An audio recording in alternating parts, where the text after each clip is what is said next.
Coming up on today's episode of the Airborne Unlimited, A&N's best sport planes of 2017 lists coming together. Avionics sales increase 5.4%. AirVenture releases final numbers for 2017.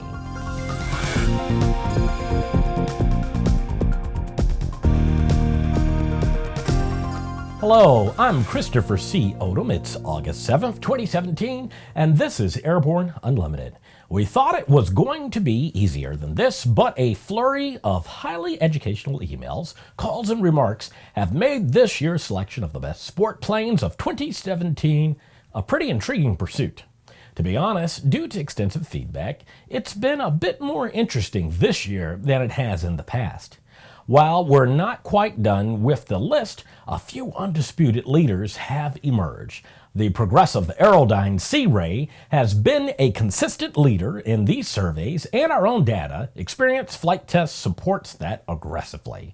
Another leader was Kitfox, and for a number of different models, though their Oshkosh introduction of the Series 7 Kitfox Speedster resulted in huge interest, and based on our data, as well as extensive and aggressive flights in the previous Speedster, this is another bird that will be a list leader. A consistent leader has been Sonic's aircraft for many reasons, both in terms of popularity of the aircraft as well as the company's customer service record, one of the best we've detailed. Further, the Sonic's designs fly incredibly well.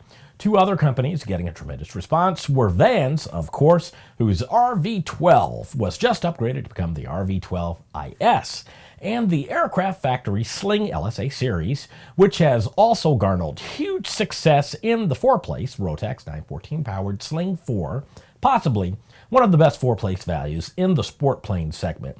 The full list is still under consideration and will be unveiled ASAP. The AEA has released its second quarter 2017 Avionics Market Report. In the first 6 months of the year, total worldwide business and general aviation avionics sales amounted to $1.4 billion as reported by the participating companies.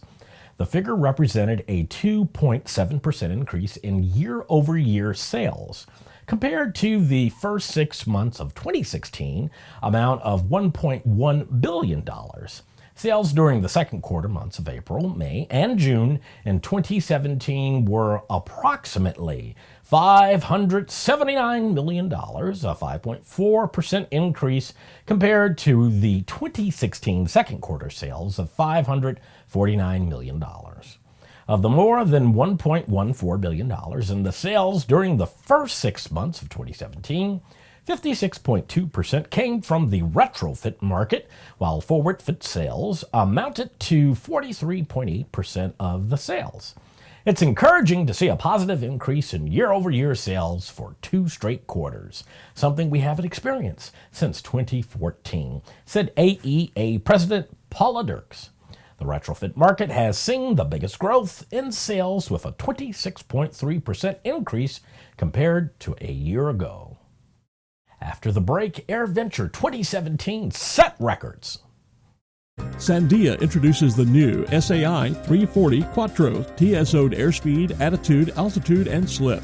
With integral backup battery, safety never looked so good. See it now at www.sandia.aero.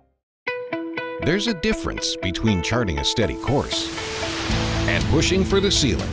And for nearly a century, Hartzell Propeller has been defining that difference. It's in our passion for engineering and research and our dedication to testing the limits of performance. We are built on honor.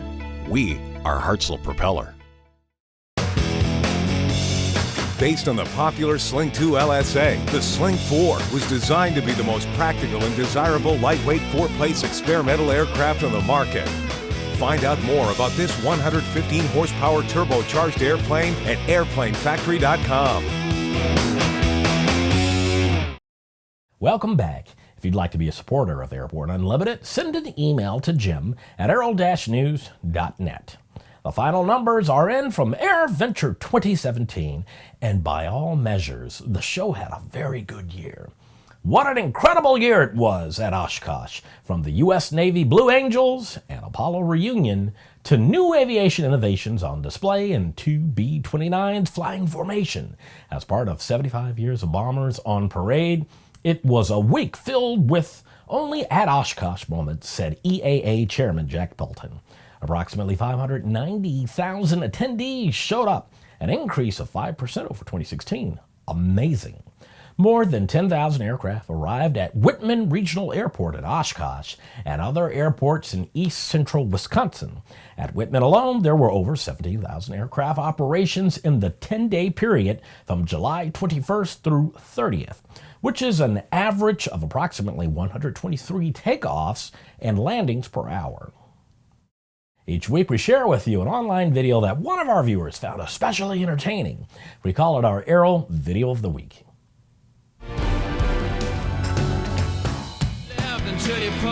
Final liftoff has left.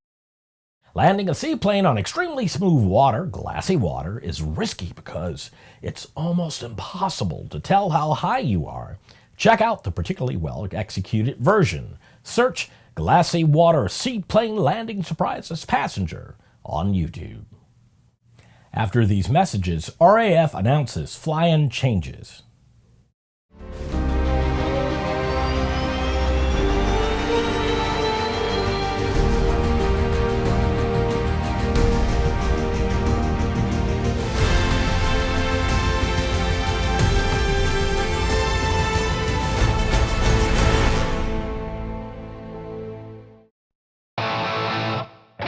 Progressive Aerodyne's Sea Ray Adventure offers Rotax 912 power, a basic instrument panel, and radios.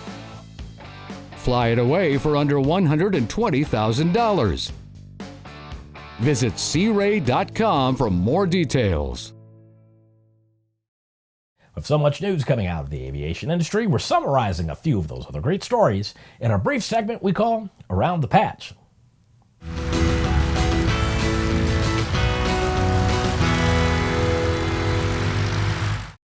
Due to fire and firefighting efforts near Sullivan Lake, the Recreational Aviation Foundation has changed the RAF weekend to Cavanaugh Bay, Priest Lake, Idaho.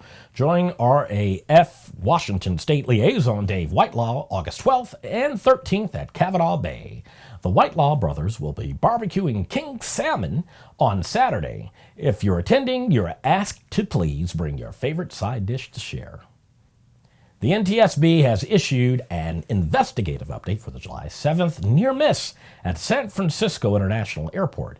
Air Canada Flight 759 and Airbus A320 was cleared to land on runway 28R at San Francisco International Airport, but the airplane lined up on a parallel taxiway C, which had 4 airplanes on it awaiting takeoff clearance. Air Canada Flight 759 descended below 100 feet above the ground and initiated a go-around after overflying the first airplane on taxiway C. Helicopter Association International has initiated a request to the FAA for helicopters to be included in a little-used grant program that offers rebates to owners installing next-gen technology in certain types of aircraft. The program, announced in June 2016, offered 20,000 rebates to owners of specific, smaller general aviation airplanes who install ADS-B equipment in their aircraft. With the program expiring in September 2017, over 13,600 of those rebates remain available. Vector has announced the successful suborbital flight of its B0.002 test vehicle, a full-scale prototype of the company's Vector R launch vehicle. This launch represents both the first customer-funded launch operation for the new space commercial launch industry, as well as the first launch out of the historic spaceport Camden in Georgia, which was originally used by NASA in the 1960s. CHC Helicopter has taken delivery of its first H-175 for use in offshore oil and gas operations. The aircraft has been delivered in full offshore passenger transport configuration, allowing CHC to begin training and adjustment from the operators based at Aberdeen ahead of operational launch in August 2017. Well, that's it for today's trip around the patch now. Let's get back to the rest of the news. The Senate has confirmed Robert L. Sumwalt III to be the 14th chair of the NTSB. Sumwalt has an extensive career in aviation. He managed a small flight department for a utility company in South Carolina before being appointed to the NTSB in August 2006, when he was also designated vice chair of the board for a 2-year term.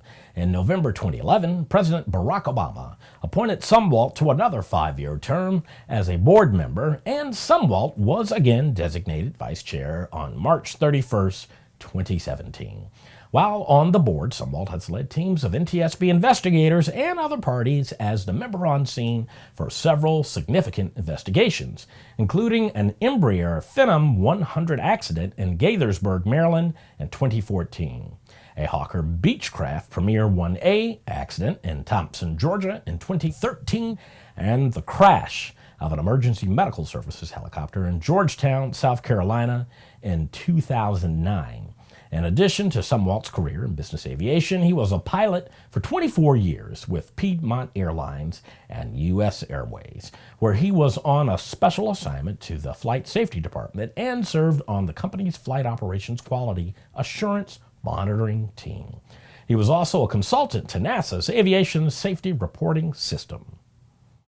Well, that's our program for today. Remember that Airborne Unlimited stream daily, Monday through Friday, with additional breaking news bulletins for important stories that fall outside of our normal deadlines. If you're watching us on YouTube, please subscribe. And do check us out on Facebook and Twitter.